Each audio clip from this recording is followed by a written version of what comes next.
කොහොමද පුංචි යාළුවනේ? මේ තියෙන්නේ මගේ බීම කඩේ. මේක මං හැදුවේ.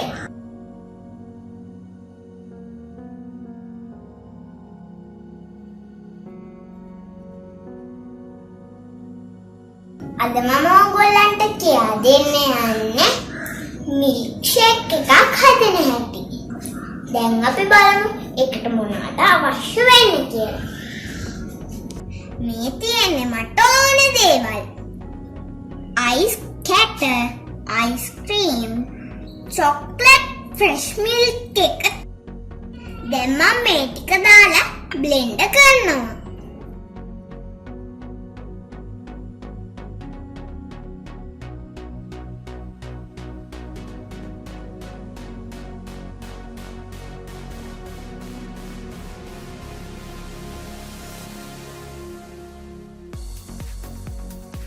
මම හදාගත්ත මිල්ක් ෂේක් එක මම දැන් බ්ලෙන්ඩ් කරගෙන ඉවරයි.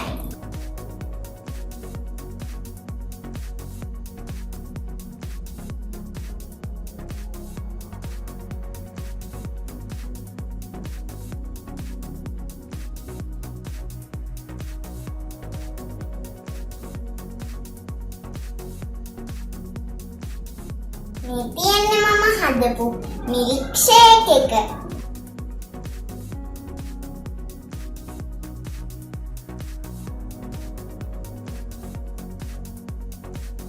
හරිම රසයි. ඕගොල්ලෝ කා එක්ක හරි එකතු වෙලා හදලා බලන්න.